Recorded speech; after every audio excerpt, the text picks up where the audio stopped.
in order to find myself, in order to grow. I mean, as cliche as it sounds, yun yung totoo eh. Tsaka I really felt like I needed to pick myself back up together.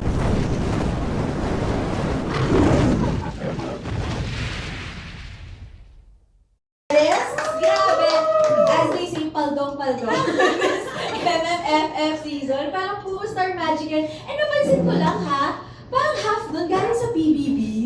No, mga PBB housemates. Grabe, nakaka-proud. But anyway, speaking of MMFF, tatlo sa mga bida sa dalawang pelikula ang makakasama natin today. But before we begin, shout out to our friends from the media who are here with us! Thank you so much, guys! Thank you for being here with us. And also shout out to our forever venue partner, Coffee Project! Ang ganda-ganda lagi ng set natin. Ang set ng food and drinks because of Coffee Project. Thank you. Please don't forget to tag Star Magic Phils sa lahat ng inyong mga posts and use our official event hashtag Star Magic Spotlight Presscon on all of your posts and all of your stories sa lahat po. Thank you very much. Now again, super exciting ang ating episode for today dahil makakasama natin ang lead star ng Love You So Bad! But before I formally introduce you to her, let's all watch this. First known as the sassy Unika ng Taguig, Bianca De Vera has been building a busy and successful career, continuing her journey of growth after her PBB stint. Ako si Bianca De Vera, sassy. Hindi ko hirap. She has quickly established herself as an online darling, winning hearts with her easy charm and playful personality, making her truly stand out. With over 1.2 million followers on Instagram and 2.2 million on TikTok, she has built a strong presence online. Beyond her success as an influencer, she has taken on notable roles in both television and films, like appearing in the movie Unhappy For You and television series like Unbreak My Heart, Too Good To Be True, and most recently in the Philippine adaptation of It's Okay to Not Be Okay, all while steadily growing her dedicated fan base and gearing up for an exciting lineup of acting projects ahead. Fans can catch her in The Secrets of Hotel 88, a gripping mystery and family drama, another exciting collaboration between ABS-CBN and GMA, where she reunites with her fellow PBB Collab Edition housemates as part of the cast. In the upcoming Metro Manila Film Festival, Bianca takes on a curious and fascinating role as the lead star in Star Cinema, GMA Pictures, and Regal Entertainment's Love You So Bad. She navigates a love story with two love interests, bringing nuance and depth to a character caught between conflicting emotions.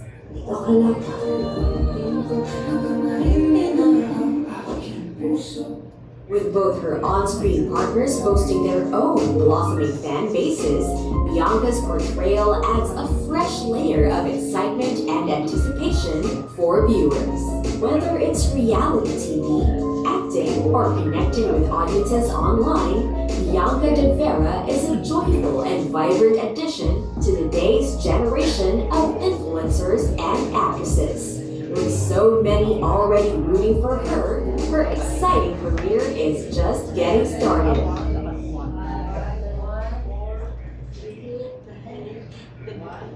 Ladies and gentlemen, let's welcome Bianca De Vera!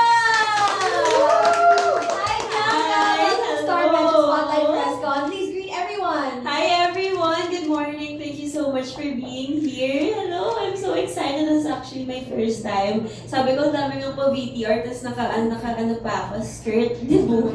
Birthday! Birthday mo pala. Birthday ko pala. Alam ko, sabi ko, greet everyone, pero actually, pagdating niya pa lang, grabe na siya mag-greet sa everyone. At yung, alam mo yung energy mo, yung aura mo, sobrang energetic, bubbly, you light up the room. Yes. Birthday ko nga talaga. But si Bianca, actually, nakasama ko na siya sa Star Magic All-Star Games. Nag-volleyball din po siya before. Tapos, wala ka pa masyadong projects noon. So, PBB girl namin doon sa Star Magic All-Star Games. And then nagulat na lang ako, napanood talaga sa Too Good To Be True. Sabi, ay, oh my gosh, dami niya ng shows. I'm so happy for you, Bianca. Thank you. Yes. Pero una ka talaga namin na-meet, nakita nga namin sa VTR, yung Junior Master Chef days mo. You were the little girl there. Grabe. So, ikaw naman, ano naman feel mo nung nakita mo yung VTR? Nakita mo yung kumbaga journey mo so far in the showbiz industry? Grabe. Siguro ako talagang na-realize ko na sa 5 taon ko dito. Ang dami ko na rin pala talaga napagdaanan. Although nag-jump lang because I started from Junior Master Chef na, and then it took me a while to actually get here sa showbiz because I had to study and everything. Pero grabe, I'm very grateful sa ABS-CBN and of course Star Magic for bringing me here. So, ayun. At ngayon nga, sobrang busy mo na. Booked and busy. You are everywhere. And sana nakakapahinga ka pa. Grabe. So can you tell us about how your life has changed? Simula nung pumutok ka ulit after, di ba, nag-Junior Master Chef, sabi mo nga, nag-rest ka, and then PBB changed everything. Well, syempre ako, pumasok naman talaga ako sa PBB with no expectations at all. All I knew is that I really wanted to get in order to find myself, in order to grow. I mean, as cliche as it sounds, yun yung totoo eh. Tsaka I really felt like I needed to pick myself back up together. Hindi ko naman ina-expect na paglabas ko, diba, magkakaroon ako ng ganito karaming blessings, which I'm very, very grateful for. So, how much has my life changed? A lot. Gaya ng sabi ko kanina, parang I was just sharing na yung buhay ko ngayon, if I compare it from before, ito yung mga moments na talagang pinagdarasal ko lang noon. Yung ganito ka-hectic na schedule, yung ganitong klaseng adrenaline, yung ganitong klaseng blessings. Ano to eh, parang pangarap ko lang to before and now I get to live it and I'm very, very grateful for it. Siyempre, may times na parang isipin mo na, shucks, kaya ko pa ba? Pero alam mo yung, because of, Star Magic and of course ABS-CBN, sobrang grateful ako kasi sobrang napaghuhugutan ko talaga sila ng lakas. And grabe talaga yung support na nabibigay nila sa akin. So yeah, I'm so grateful. Yes, yung suporta namin sa'yo as your Star Magic family, buong-buo talaga. But you mentioned nung pagpasok mo nga sa PBB, you wanted to find yourself, gano'n, for growth. So nahanap mo ba ang sarili mo sa loob ng bahay? Siguro, hindi ko masasabi na nahanap ko yung sarili ko completely. And I feel like in life naman, may mga times na parang feeling mo, shucks, nahanap ko na yung sarili ko. Pero magkakaroon na ulit ng panibagong obstacle, madadapa ka ulit, and then you'll have to pick up yourself again from scratch. So that's part of life eh. It's a journey. Hindi ka naman magiging perfect overnight. Hindi ka rin magiging perfect ever in life because tao ka lang rin naman. So right now, masasabi ko hindi ako perfect but I'm happy. I'm really happy with where I'm at right now. Yung career ko, yung mental state ko. So yeah, I'm really happy. Baga continuous yung pag-evolve mo, yung pag-grow mo, which is what we want to see, di ba, sa artists. Talagang nag-grow. Okay, so, handa ka na ba sa mga questions ng ating friends from the media? Sige. Yes, okay. So, simulan natin sa isang question na ako yung magbabasa. This is coming from Jason Laluna of Certified Colombia. Congratulations dahil you will have your first lead role sa isang MMFF movie at napakabongga dahil Sanib Puwersa ang Star Cinema, GMA Pictures, and Regal Entertainment ang Love You So Bad. Can you take us to the moment or day noong na-receive mo yung balita?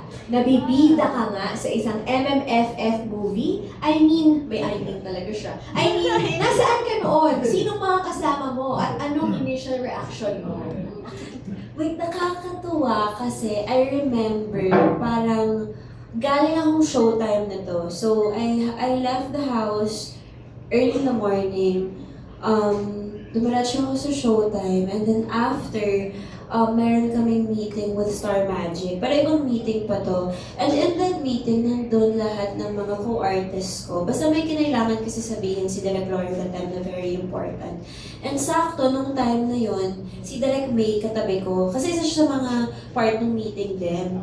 Tapos parang, syempre kakalabas ko lang ng PBB. It's been a while since I actually got to catch up with Direk. Tapos sobrang, isa siya sa mga core memory namin dalawang Direk May. Kasi sabi ko sa kanya, sabi ko, Direk, how are you? Ganyan, kamustahan kami. What project are you doing next? Ganyan. Tapos, syempre nung time kasi na to, parang bawal niya pa sabihin sa akin. Tapos sabi niya sa akin, well, I'm doing a movie. Kakasabi lang daw sa kanya that same morning. Tapos sabi ko, talaga Direk, sige, manonood ako yan. I'll watch, manonood ako, I'll be there. Tapos, sabi niya sa akin, invite kita, nood ka. Sabi niya, Direk, nood ako. Wala ka talagang clue pa. Wala talaga akong clue. Okay. Pero syempre, parang deep inside me, parang sabi ko, nagpe-pray ako, shock, sana i-cast ako ni Direk dito. Nandun ako. Gusto paano ko kaya paano ko kaya isi-segue, sabihin sa, paano ko kaya kakapalan yung mukha ko, Direk, i-cast mo naman ako dito. Gusto mo lang Nahiya masingit. ako, masingit sa movie niya. Kasi sabi ko, Direk, support ako, manonood ako yan. Oh. So anyways, after nun, biglang sabi sa akin nung handler ko, si Ate Dayan, sabi niya sa akin, baba ka muna ng Star Cinema. Ano naman, pa-principal's office ba ako? Award na naman ba ako? Ano naman, so takot ako na naka-pink leather jacket pa ako, naka-sleek yung hair ko. Sabi ko, parang hindi sakto to. So, baba ako, ganyan. Star Cinema, ready na ako. Yung heart ko, it was beating so fast. Cut to Sir Chris. Sir Chris Gasman. Una niya po sabi, Bianx, so I thought it was bad news. Sabi niya sa akin, I want you to know na sa una yung sinabi that he's very proud of me. Sila yung Star Cinema, they're also proud of me. And I want you to know na we're doing our first movie together finally. Tapos I remember breaking down to tears. Tapos I was in his arms, I was crying talaga sa boardroom pa yun. And parang, I just felt like, sobrang emotional ko nung time na yun because I had really waited for this moment for a long time. Kasi, backstory lang, we were supposed to do a project before, pero parang hindi pa kasi siya time nun, hindi pa timely got, so hindi siya natuloy. So, syempre for a while, I was heartbroken. And then now, nung sinabi nila yun sa akin, parang, grabe, God really has His own timing because this movie, it's just sobrang perfect niya para sa, I mean, what else could an artist ask for, diba? We have Direct May Cruz, which is under Star Cinema pa, tapos Regal, tapos GMA. So parang apakalaking blessing niya. It's more than I ever asked for. So, ayun yung story niya. Sorry, tinanong mo, mahaba talaga ako magkwento. Kaya alam niyo na ngayon kung bakit minsan yung mga confession room ko kay Kuya nakakat-cut. Kasi ganito talaga. Ang ganda nga, you're such a storyteller. Kasi sabi nga naman, can you take us to that moment? O so, binalik mo kami dun sa moment na yun. Pati yung pink leather jacket, tsaka sleek hair mo, naalala mo pa talaga. Kasi gets naman namin, hindi ka parang pagalitan habang naka-pink leather jacket. Diba? Hindi ka parang mapagalitan nun. Pero yun nga, sakto, may blessing na dumating. Okay. Thank you for that answer. Ito naman ang ating next question from Mikey Vinyas. Is there pressure na you, Will, and Dustin will top bill an MMFF entry at mga blockbuster stars ang mga makakalaban ng movie ninyo? Like sina Vice, Piolo, Angelica, and others. Siyempre, hindi naman ako maglalay kung sabi ko hindi kami nape-pressure because we talk about it every day. But we always say that pressure is good because at least it means na may paki kami and na hindi kami kampante. And of course, the mere fact na nakapasok kami sa MMFF alongside, sila Meme, sila Miss Angelica, and alongside all of these veteran actors, that's already such a win for us. Kasi para sa amin, parang sino ba naman kami para makahilera sila. So, that alone is such a blessing for us. Yung makasama kami, excited na nga kami na makasama sila sa mga float because this is truly, it's a core memory for each and every one of us. So we can't wait to spend this Christmas with all of them. Gusto mo i-mention mo ba yung float? Talagang parang MMFF. Alam mo yung kailangan nila mag-float, diba? May parade. I love it. Nung sinabi ba sa'yo ni na Sir Chris, nung in-announce na may movie nga kayong gagawin together, alam mo ng MMFF yun? Hindi pa. Talagang surprise siya nung event ng MMFF. So that time talagang naalala ko sobrang feeling ko yung puso ko talagang lalabas na siya sa dibdib ko because I was so scared because we knew na parang merong chance pero hindi namin sure nung time na yun kung pasado ba kami. So nung time na in-announce na nga na pasado kami, grabe, just sobrang rewarding siya for the three of us and until now, grabe. It's such a beautiful moment. Yeah. Oo, ito nga pala, may announcement nga pala. But at least alam mong this year dapat siya lumabas. So, tapos bahala na kung papasok sa MMFF or hindi. But pumasok, congratulations! Okay, next question is still from Mikey Viñas. Kumusta ang working experience mo with Will and Dustin on this project? Okay, so pumasok na tayo sa mundo ng pag-shoot ninyo, sa mga ginawa ninyo for this project. Okay, take us through there. Well, siguro, I would say it was really a journey and it was really a roller coaster for the three of us because syempre si Dustin, una ko siyang nakilala sa loob ng PBB and I got to know him as him talaga, as Dustin talaga mismo. Si Will naman, this is my third time working with him. Fourth, I'd say, if kasama na yung PBB. So parang, in this project kasi, I had the privilege to get to know them from scratch again. I got to see them in a different light, which is such a blessing for me, honestly. Siguro for Dustin, nakita ko na, okay, ganito pala siya klaseng artista. Ganito ko pala siya matutulungan kapag kailangan niya ng tulong sa eksena. And then si Will naman, ang dami na pala nagbago sa kanya in terms of acting. Ang dami niya na palang kayang ibigay pa in terms of acting. Nag-grow pa pala siya lalo as an actor. And with Will naman, I've always been in awe of him with his work, with his craft. So, kasi nakikita ko, I get to know them in a different light and perspective. Okay. And medyo connected naman dyan yung next question. Anong scene ang dapat naming abangan sa Love You So Bad? Siyempre, bawal ka mag-spoil. Pero, meron ka bang hint sa amin or meron ka bang favorite na ginawa nyo? Siguro ayoko mag-spoil, pero siguro abangan nyo na lang talaga yung kilig moments. Kilig mo. Yung siguro, just like Savannah, my character here, mahihirapan din talaga kayo pumili. Because even as Bianca, nung every time I go home from taping, yung medyo pag nag-ano ako, nagmumuni-muni ako pa uwi. Ang hirap maging sa Savannah. Ang hirap maging kayo, yung audience, because may papangako talaga namin sa inyo that you're really going to have a hard time choosing this Christmas. As in. Ayun na nga, speaking of choosing, nakita na nga namin yung trailer, yung teaser na parang nagpapalit-palit sila, gano'n. But what can you tell us about Savannah? Ano ba yung role mo dito? Ano yung character niya? Si Savannah is really something. Nung ginagampanan ko siya, sabi ko, ang hirap maging siya kasi parang ang dami pala nangyayari sa utak at puso niya. And I feel like at first, I'd say it was a little bit challenging for me because she's honestly a part of me that I never had the guts to face before. So, ang hirap nun kasi syempre kailangan mong harapin yung sarili mo sa salamin. Ang dami mong sugat na kailangan kutkutin na pilit mong resolve using a band. So, I'd say it was challenging pero masarap sa feeling. Again, it was very rewarding. So, I guess without spoiling anything, Savannah is really, really brave. She's passionate and she's very, very persistent. And above all, grabe yung puso niya kapag nagmahal, ibang klase. At makikita naman natin dito sa teaser. And soon, of course, the trailer. And of course, this December 25, the movie. So, ayan, abangan niyo si Savannah.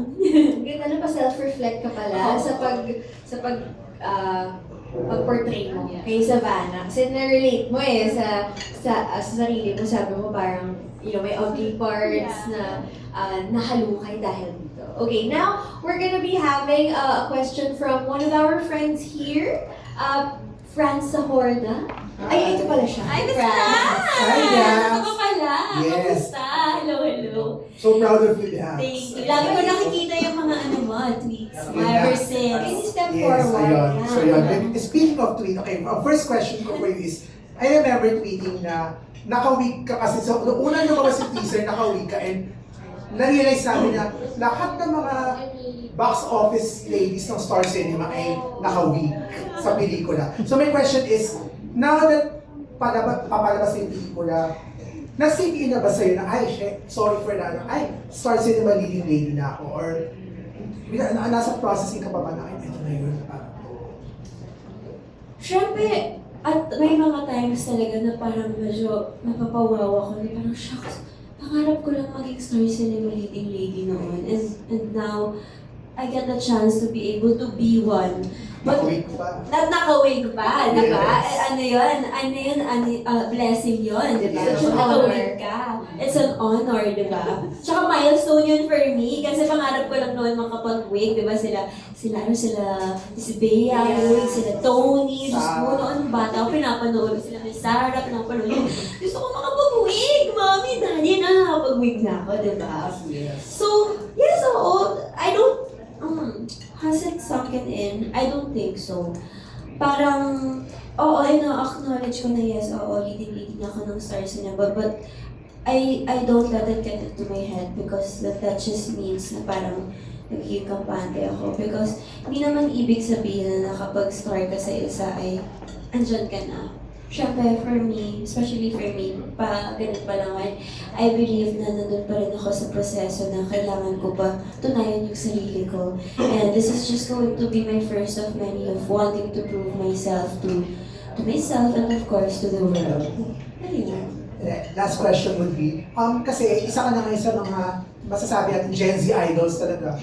Yes, so my question would be, kasi syempre hindi naman maiiwasan from PBB going here, nandyan pa rin yung social media pressure. So how do you handle it? Nagbabasa ka pa rin ba ng mga comments? Or how do you handle all those? The ingay, the social media. And siguro naman, I think with Love You So Bad, baka medyo matouch yung mga ganyan. Syempre, it's a Gen Z story. So how do you handle as young yung mga social media pressures and the noise on social media? Well, siguro I'd say it really got tough after PBB. Kasi parang bago yun naman, hindi naman kasi ako sanay sa ganong klaseng bashing, yung ganyan klaseng yung bawat galaw mo, may masasabi sila. How do I handle it? Siguro thankful lang din talaga ako kay Kuya, yung sa PBB, na talagang napatatag niya ako. Because I feel like if it weren't for my journey inside, kung sinalang ako sa ganitong klaseng pressure agad-agad, especially with the outside world, I don't think I'd be this tough. So, ayun, siguro in this industry kasi palakasan talaga ng sikmura. I think I'm blessed enough to have that kind of gut. I guess it's just really prayers. I really surrender it all to God. But yeah, with Love You So Bad, ngayon na ipapasok siya sa MMFF, siya, hindi rin naman natin may iwasan na maraming tao rin naman talagang, maraming they have their own thoughts, may masasabi at masasabi. Yes, kaya po may mili Na may pili talaga si Savannah. Siyempre, maraming team Lavan, maraming team Savic, a lot of people would want to choose for me. Pero yun naman talaga yung inaabangan ko. Gusto ko rin makita kung sino ang pipiliin nila ngayong fans ko. Sa sundot na lang, so ikaw yun ba, nung binabasa mo, syempre without spoiling too much, nung nabasa mo ba yun towards the ending, or parang sabi mo, ay, ito yun, na parang, ito yun, na parang, it was right naman for you, I mean, pareho kayo na si Bianca at si Savannah ba, nag-agree kung paano i-end yung pelikula, without spoiling too much. Tingnan natin. Tingnan natin. Definitely, it's an exciting movie. It's an exciting movie, definitely. Oo. Congratulations, Thank Nat. you, Miss France. Thank you so much, Franz Sahorda. Okay, now let's have Janice Navida of Bulgar. Hi! Hindi ko alam kung natanong na. Hello po. Hi, Bianca.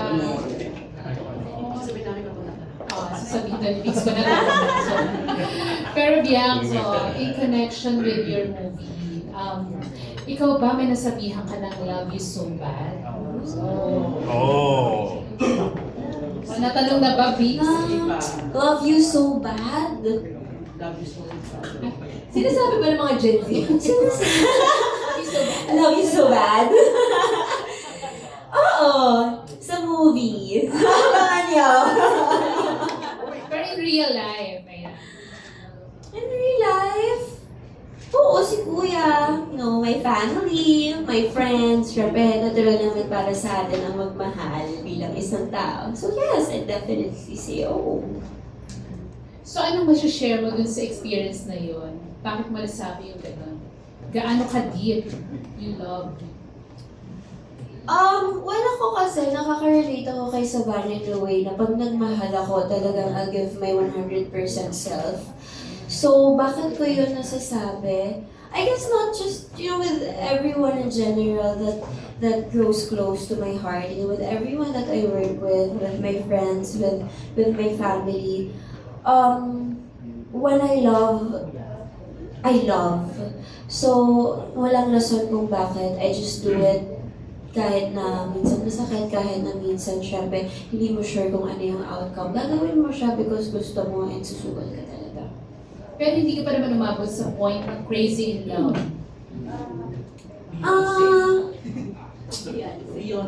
Beyonce. So, have I? Siguro oo. Pero it's part of growing up. I mean, nalagpasan ko na rin naman yung teenage years ko. I'm turning 24 next year. So I think I'd be lying if I say na never ko yun nalagpasan. So, anong naging realization mo? And for you to say na enough. Enough. Oo. Yung sa pagiging crazy in love.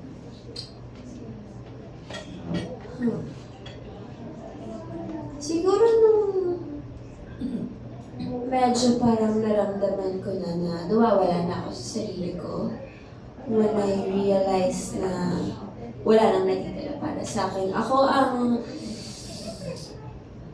ko dyan, ang masasabi ko na lang dyan, panoorin niyo yung Love You So Bad. Marami kayong mapipick up dyan. Good answer. Pero Bianca, dito sa movie, kasi syempre, love triangle, di ba? And yun nga yung love triangle nyo, talagang piniplay up. So ikaw ba, na-affect ka ba dun sa pressure ng fans na kung sino yung pipiliin nila, gusto nila para sa'yo? Yung gano'n, nako-consider mo ba yun? Syempre lahat naman may kanya-kanyang preference. Napapressure ba ako? Hindi naman ako napapressure mamili because I don't think I'm in that state of mind to choose rin at this moment because right now I think everyone is aware naman and I'm sure everyone knows na pinipili ko talaga yung career ko and parang love, it will come soon. So I don't think I'm pressured na parang sa personal life ko, gusto na piliin ko ito, gusto na piliin ko ito, wala pa. Kasi I know I can make my own decisions myself. Pero yung pagmamahal nila para sa aming tatlo, I'm more than grateful for that and ina-acknowledge ko yung buong puso. Okay, so far naman, wala pa bang mas makimbang? Wala pa. Wala naman. Okay, good luck. So, Thank you. Thank you. Thank you. Thank you, Miss Janice Navida of Bulgar. Always asking the spiciest questions. Excited ako lagi pag si Miss Janice Navida. Yes, pero alam mo totoo rin, kapag ginasabi mo nga kapag teenage years, mapupusok talaga di ba? Passionate, yun yung pinaka-passionate time in our life. So, thank you for being brave enough to admit na, oo naman, nabaliw na tayo sa pag-ibig, di ba? Kasi nga, normal naman yun. Okay, now let's go to our next question. Ito naman tungkol sa pagka-Gen Z. Kanina nga nabanggit na ni Franz, di ba, na Gen Z relationship ito. So, This is from Pauline Pascual of Daily Tribune. Do you think Love You So Bad reflects how Gen Z navigates relationships today? Oo naman. Parang feeling ko, isa naman yun sa mga goals ng movie namin. Kasi gusto talaga namin, we wanted to be able to touch into the hearts of the Gen Zs and of course to the other generations as well na this is how we love. Ganito kami and ganito yung journey namin. It's not perfect, hindi siya smooth sailing, but it's a journey worth watching. It's a journey worth accepting. So, manood po mga Gen Z at kahit yung mga hindi Gen Z na gustong maintindihan kung ano pang nangyayari sa relationships ng Gen Z. Ito naman sabi ni Pauline Pascual, part of Daily Tribune, if you could give advice to your character about love, what would you say? O sige, ano ang message mo kay Savannah? Kay Savannah, siguro ngayon, marami akong gustong sabihin sa kanya, pero as of now, About love now. Advice about love. so just keep doing you. You're not wrong for having a heart as big as yours. It's not your fault na ganyan ka lang. Oh, sana yung mga nagsasabi rin sa atin yan, no? In real life, di ba? It's not your fault. Okay, ngayon naman, let's call on our next friend, Ken Quinto of Circle of Stars. Hi po. Congrats sa movie. Kanina And nabanggit Ken, so mo may na, pwedeng step forward daw sa ilong. kanina nabanggit mo na para nakarelate ka dun sa character mo. Does it mean ba na nakaka-relate ka na rin dun sa mga tao na yung nagmamahal ng dalawa? Ask myself, Hmm. I wouldn't be able to speak for myself right now because honestly, yung utak at puso ko na kay Savannah pa. So I can answer for Savannah. Yes. Oo, for Savannah. Sa ibang tao, ito sa ibang tao. Kung sa ibang tao, kung naka-experience sila ng ganun, Mm-mm. I'm sure, oo, hindi naman siya bago. Siyempre lahat naman tayo parang, or most of us nakaka-experience ng parang, we all experience being in that situation wherein we are torn. Hindi natin alam kung ano yung mas matimbang sa puso natin. So, yeah, I'm sure madaming makaka-relate din dito sa movie na to. And dito sa movie, hindi ka ba parang may takot na yung mga fans nagkakaroon ng comparison or may mas pinipili, gano'n? Nang takot? Siguro no. Hindi. Because kampante rin naman ako sa fact na yung dalawang boys, meron silang sarili nilang magic. Kumbaga, si Will, he can bring this much to the table and Dustin can also bring just as much into the table. Kumbaga, magkaiba sila ng spice. So, whatever the fans love about them, they're loved for a reason. And, yeah, okay. Sa hindi ka ba, ano yung nararamdaman mo kapag yung fans ng dalawa nag-aaway? Siyempre may pain din support ko. Kasi kung ako lang rin naman yung papapiliin ko, gusto ko siyempre happy family tayo. Pero, diba, hindi naman perfect yung mundo. But, as much as possible, siguro gusto ko lang din i-remind sa kanilang lahat na guys, let's keep it healthy. Let's keep it healthy. Let's all be happy this Christmas. And as much as possible, huwag tayo magsakitan. Ngayong Pasko, kung pwede, kung gusto niyo ng competition, gawin natin healthy competition. Diba? May ano ba na nakakausap mo yung mga fans na naririnig mo sila? Ganun? Siguro from time to time. Syempre we don't get the chance naman to be able to talk to them every day. Pero for the three of us, siguro what we can do is be good role models for all of them, to all of them. Thank you. Thank you. Thank you, Ken. Alam mo, ang ganda nung how you handle it kasi nga dapat talaga mature and responsible pa rin kahit na alam mo nung may nangyayari, hindi mo sila basta magsasabuhin na lang or hayaan kasi isipin mo, wala naman akong magagawa eh. But you're responsible pa rin. So now let's go to our next question. This is still from Pauline Pascual of Daily Tribune. Ito naman. Okay, punta tayo sa kasi nga end of the year na. So ito, what's your biggest 2025 takeaway? And your manifestations for 2026? Siguro yung 2025 takeaway ko is,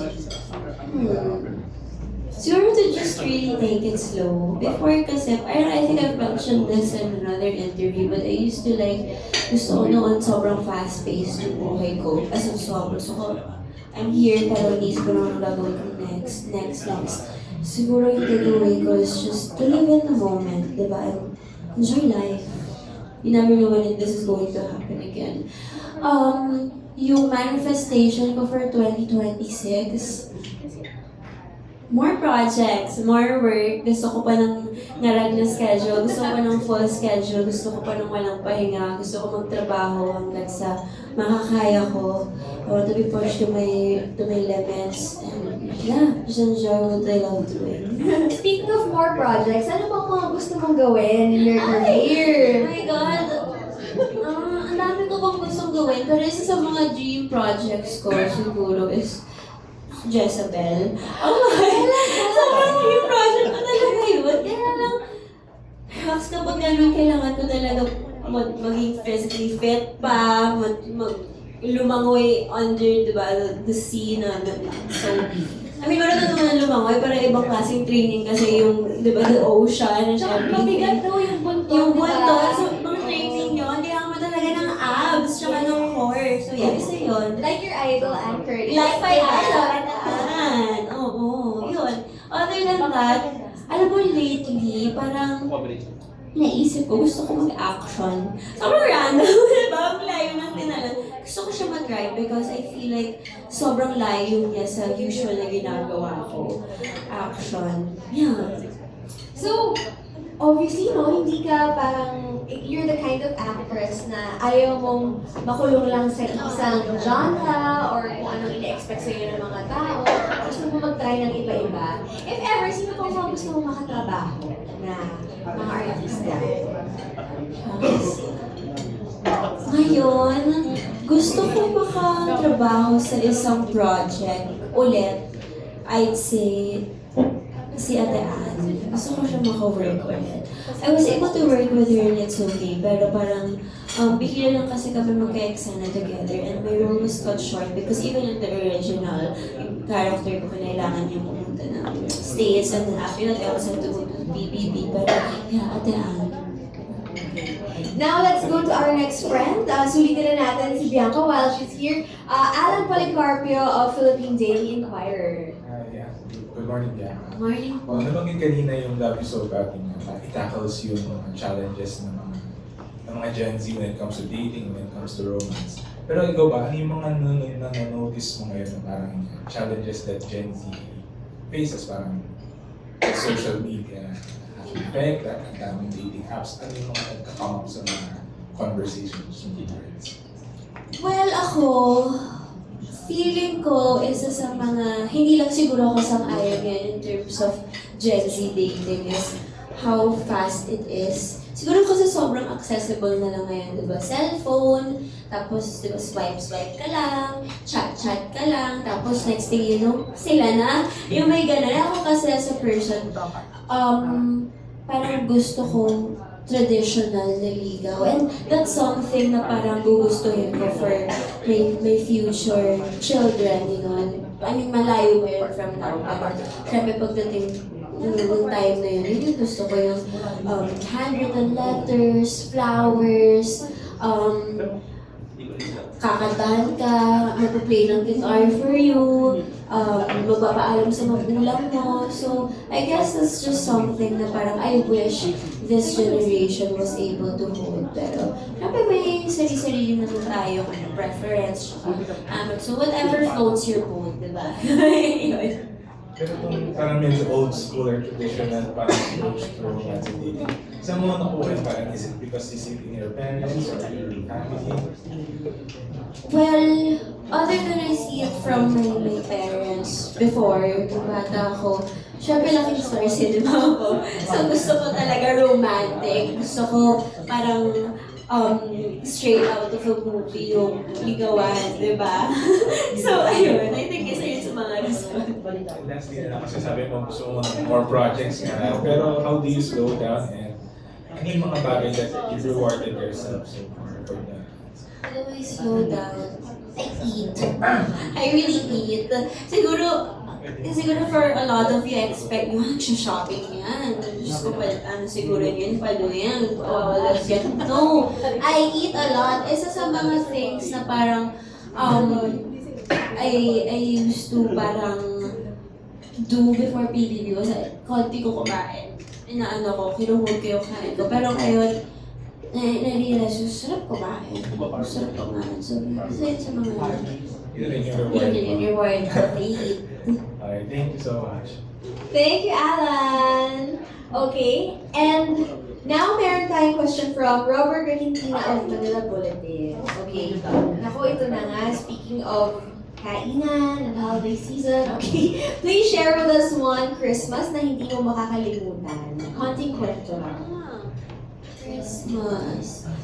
Siguro, alam mo yung, this is not just one Christmas, pero alam mo yung season ng Pasko, noon pa, hindi ko alam, may Pinoy makaka-relate na to, yung era ng salamat sa liwanag. Yun yung favorite ko, yung tapos, hanggang bibingka with your family, puto bongbongs, you're with your grandparents, libre lang yung life, yung time yung wala pang cellphones, wala pang social media. So I guess the time. Alright, now let's go to Tin Bailon naman of pep.ph. Bianca, alam naman natin na nakatrabaho mo na si Will, tapos si Dustin, isa siya sa pinaka-close mo sa loob ng bahay. Sa paggawa niyo ng movie, ano yung new discoveries mo sa dalawa? With each of them, siguro with Dustin, na-discover ko na sobrang lalim niya palang actor. Because syempre inside the house, di ba nakilala ko siya as him mismo, yung buong personality niya. We were very close inside as well. But here, I got to see him as an actor. And masasabi ko lang talaga, grabe, what people say about him, all the bashings na hindi siya magaling, hindi totoo. Because nakita ko face to face kung gaano siya kasipag bilang isang aktor, kung gaano niya kamahal yung ginagawa niya, kung gaano siya how his heart is really in it. Grabe, may mga times sa movie na parang pag nag-take kami or umaabot isang araw, hindi kami nag-uusap because he's really in his character, he's so focused. So, with that, sobrang hangang-hanga ako. With Will naman, ang na-discover ko dito sa movie is that he's still the same playful Will that I know, the same malambing Will that I know to everyone. Pero dito nakita ko yung, na-discover ko yung maturity niya as well. Ang laki ng pinagbago niya from how I first met him 2 years ago, in a good way ha. Parang now he's able to, mas nakakapag-open up na siya sa maraming tao, mas nakakapagkwentuhan na siya. Before kasi parang hindi rin naman masama na parang introverted siya before, but now super proud ako because after PBB, mas na-open up niya na yung sarili niya sa mga ibang tao. So yeah, I'm really happy to be able to get to know them in this way. So nabanggit mo na yung bashing kasi talagang ina-attack si Dustin online. So paano mo siya sinusuport as a friend?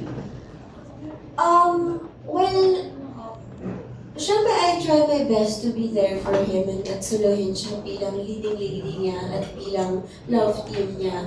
Syempre, at this point, I don't think words are enough because I don't think you can play fire with fire. Kung words yung pinapato sa kanya, hindi ko naman siya ma-reassure with words. So, how do I do that?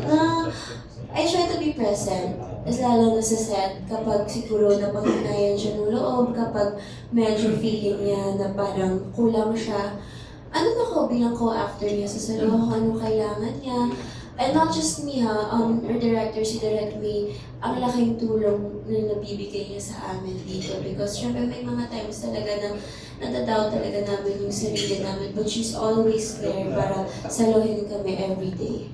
So kayong tatlo ba, napag-uusapan niyo ba yung fan war? Pag magkakasama kayong tatlo, and paano niyo, ano yung atake niyo sa mga fan war? Do we talk about the fan wars? No, we really don't. Parang feeling ko at this point, ano na kami, parang gusto namin positive na muna yung lahat ng pag-uusapan namin, makikita namin. And I don't think it's healthy for us at this point, especially because our hearts, our minds, and our souls, it's in our movie. So I don't think we have the time to talk about it. Thank you, Bianca. Thank you. Thank you. Thank you din!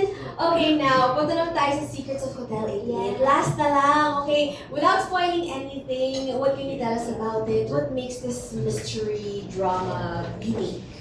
Well, syempre sobrang ibang-iba siya sa PBB because syempre PBB is a reality show. Ito naman grabe mystery, thriller na medyo may pagka-action. So sobrang ibang-iba sa kung ano kami talaga. And it's very exciting because again, tulad dito parang si Mika kasi sa loob ng PBB, diba? Best friend ko siya. Tapos dito, shucks, nakita ko siyang maarte. Ibang-iba siya. So parang ang saya lang kasi parang nakakapaglaro kami. At the same time, we get to share the same craft all together na share namin kung ano yung love namin all together. And parang, ang ano lang din, ang laking, basta salamat lang din talaga namin with sa GMA and ABS. Kasi syempre, after naman PBB, parang na-expect naman natin lahat na may kanya-kanya, which is true. But because of this project, nakakapag-reunite kami, Basic, para kaming isang malaking pong pamilya na parang nagsi-uwian sa Pilipinas. So, yun yung feeling namin. Balikbayan feels. Balikbayan Yes, feels. oo. Sorry. Okay pa naman. Pero we're so happy for you. Ang dami mga projects, The Secrets of Hotel 88, and then Love You So Bad. So please invite everyone to support it, and baka may message ka sa lahat ng supporters mo. Ayan, everyone, maraming salamat po sa lahat ng pagmamahal at suporta. And of course, our upcoming teleserye, The Secrets of Hotel 88, with my fellow BBB Collab Season 1 housemates. Malapit na po yan. And of course, our upcoming movie, this MMFF, this December 25. This December 25 na in all cinemas nationwide called Love You So Bad, directed by the one and only Direct May Cruz